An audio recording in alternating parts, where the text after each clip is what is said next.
Yahya Sinwar ये वो इंसान है जिसे हमास ने अपना नया लीडर चुन लिया है। जहां हमास का यह फैसला कोई हल्का फुल्का बदलाव नहीं है, बल्कि पूरे मिडिल ईस्ट की पॉलिटिकल लैंडस्केप को बदल कर रख देगा। ऐसे में हमास ने याह्या सिनवार को ही अपना लीडर क्यों चुना, इस फैसले के पीछे की असली कहानी क्या है और यह फैसला आने वाले टाइम में किस तरफ इशारा कर रहा, आइए आपको इस छोटी सी वीडियो में बताता हूं। लेकिन उससे पहले एक रिक्वेस्ट है कि आप वीडियो तो देखते हो लेकिन लाइक या फिर कमेंट नहीं करते। बट आज की इस वीडियो को अभी लाइक कर दो और आप हमास के इस फैसले पर क्या सोचते हो अभी कमेंट में बता दो। बाकी हम बढ़ते हैं आज के टॉपिक की तरफ।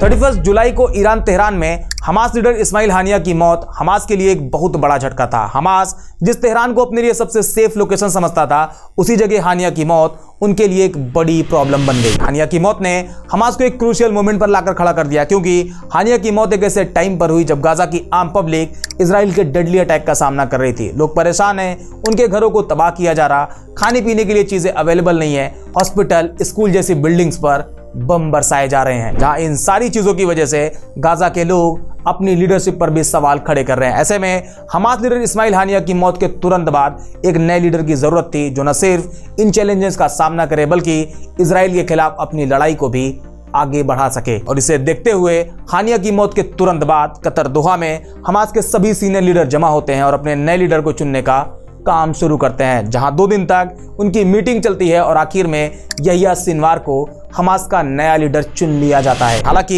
यह फैसला काफी लोगों के लिए सरप्राइज था, लेकिन जो लोग हमास के इंटरनल डायनेमिक्स को समझते हैं उन्हें यह स्ट्रैटेजिक मूव लगता है। और ऐसा इसलिए क्योंकि याह्या सिनवार का नाम उस टाइम लाइमलाइट में आया जब साल 2011 में कैदियों की अदला बदली करके उन्हें इजरायली चंगुल से छुड़ाया गया था। सिनवार ने अपनी जिंदगी का एक बड़ा हिस्सा इजराइल के खिलाफ लड़ने में बिताया है, जहां उनका नाम हमास के सबसे एक्सट्रीम लीडर में गिना जाता है। उनका हमास के अल-कसाम ब्रिगेड से अच्छा खासा रिलेशन है और सिनवार का भाई मोहम्मद हमास की सबसे बड़ी मिलिट्री बटालियन को लीड भी करता है। मोहम्मद दीफ जो कि हमास के मिलिट्री विंग को 20 सालों तक लीड किया है, जहां दीफ और याह्या एक दूसरे के दोस्त, एक दूसरे के पड़ोसी रहे हैं। दोनों ने साथ में पढ़ाई भी करी है और गाजा के रिफ्यूजी कैंप में एक साथ पले बड़े हैं। मतलब याह्या सिनवार का हमास के अंदर अपना एक अच्छा खासा लेवल है। बावजूद इसके हमास के अंदर याह्या सिनवार को अपना लीडर बनाना इतना भी आसान नहीं था, क्योंकि हमास के कई सीनियर लीडर उनकी सोच को लेकर उन्हें हमास लीडर बनाने पर सहमति नहीं थे। उनका कहना था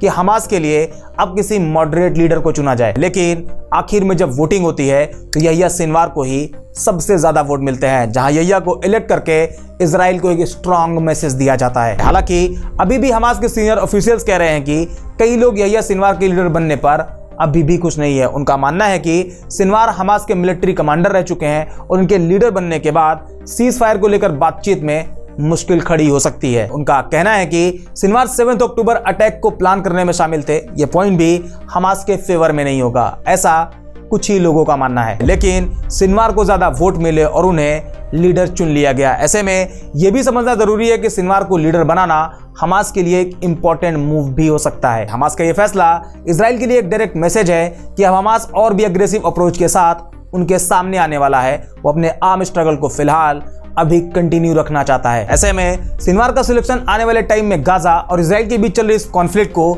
और भी भड़का सकता है, क्योंकि सिनवार हमास के एक ऐसे लीडर हैं जिन्होंने अब तक अपने एक्सट्रीम स्टांस को कभी छिपाया नहीं है और अब उनका हमास लीडर बन जाना मतलब हमास और भी एग्रेसिव स्ट्रेटजी अपनाने वाला है। और अगर सिनवार इस कॉन्फ्लिक्ट में जिंदा रहे तो आने वाले 5 साल तक हमास की कमान याह्या सिनवार के हाथ में होगी और यह पीरियड हमास के लिए काफी चैलेंजिंग होने वाला है, जो कि हमास की एक नई डायरेक्शन तय करेगा। अब देखना यह है कि हमास अपनी इस नई लीडरशिप में अपनी स्ट्रेटेजी को कैसे आगे बढ़ाता है और सिनवार इजराइल के साथ चल रही इस कॉन्फ्लिक्ट को कोई नया डायरेक्शन दे पाते हैं या फिर नहीं। आपको क्या लगता है, क्या याह्या सिनवार हमास के लिए सही लीडर हैं या फिर किसी और को होना चाहिए था? कमेंट में जरूर बताएं। आज के वीडियो में इतना ही। अगर ये वीडियो आपको पसंद आई हो तो लाइक करें, शेयर करें और अगर ये वीडियो आप फेसबुक पर देख रहे हैं तो फॉलो और अगर यूट्यूब पर देख रहे हैं तो सब्सक्राइब करें। मिलते हैं अगले वीडियो में एक और इंटरेस्टिंग टॉपिक के साथ।